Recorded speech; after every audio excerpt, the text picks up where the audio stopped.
Yan, nabuksan. Pumunta ako dito sa ano, sa Honda, dito kay paring Ray kasi hindi ko kasi mabuksan last time yung ano, yung pang change oil ko. Eh, pumunta ako kay paring Ray. Diba? Eh, nabuksan niya para bigla. Ewan ko anong ginawa niya, bigla nabuksan. Saan kasi hindi ko mabuksan, gawa ng ano. Dito kasi pag may mga problema ako sa motor, kay paring Ray ako napunta.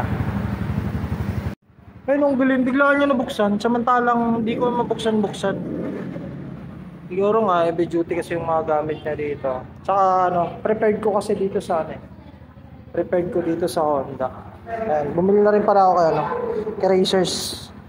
Tapos ito, papasabay ko na rin papakabit yung ano, ito, pagkahaltiin ko lang to, gawa ng nag-expire kasi yung sealant, diba? Nagiging tubig na lang kasi to kalaunan, kaya kailangan natin salinan yung dalawa nating gulong. Ayan, mas prepare ko dito sa Honda kasi syempre iba pa rin yung quality ng Honda. Sila, mga ano na kasi sila, veterano, saka nag-aral talaga sila dito sa about sa pagmumotor. Kaya mas prepare ko dito. Ako sa inyo, sa Honda na kayo pumunta, kaya dito sa may San Agustin, malapit. Bakit mas prepare kasi Honda? Kasi si Honda, chinecheck talaga nila lahat. Tulad niyan, change oil lang yung ano ko. Change oil lang yung kinagawa ko sa yung sealant. Pero dyan, chinek nila yung preno ko. Inadjust ni paring Ray yung preno ko dyan. Dito naman nakikita niya, sobrang daming Honda, no? Ayan, iba't ibang klase ng Honda ng motor. Ayan, version 3, meron na rin dyan. Ayan, sobrang daming motor. Ito pa yung located niya sa may, ano, San Agustin pala yan. Located, no? Masasearch siya naman niya, hanapin niya lang yung Honda. Kung gusto niyo pala magabil ng Honda dyan, ano mang klase ng motor na Honda, Honda Click, kung ano man yan, ayan, available dyan. At dito pala, may napansin pala akong motor na big bike, no? Ayan, check natin. CBR. Nice. Napaka-pogi ng CBR nila. Yan. Diba? Alam mo naman, bihira lang tayo makakita ng mga ganitong motor. Diba? Pangarap din natin itong motor. Ito.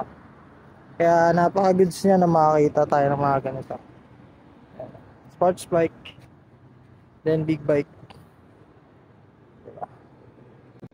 Sa mga ano dyan, sa mga gustong pagabil ng motor, ayan, punta lang kayo dito sa may Honda.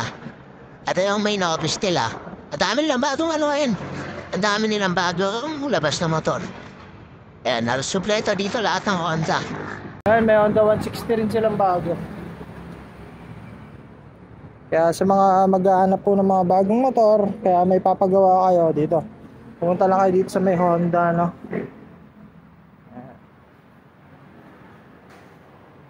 Bali, all good sa tayo dito, kaya maraming salamat. Ito po pala yung isang address niya, no?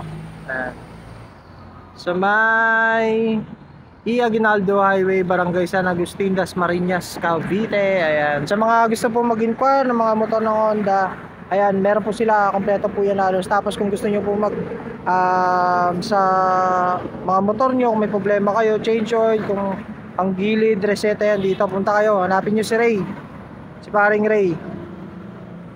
Ayan, yung poging macho dyan, makikita nyo yan. Sa mga gusto mag-avail, punta lang kayo dito San Agustin. Bilis lang yung process dito, promise. Love you.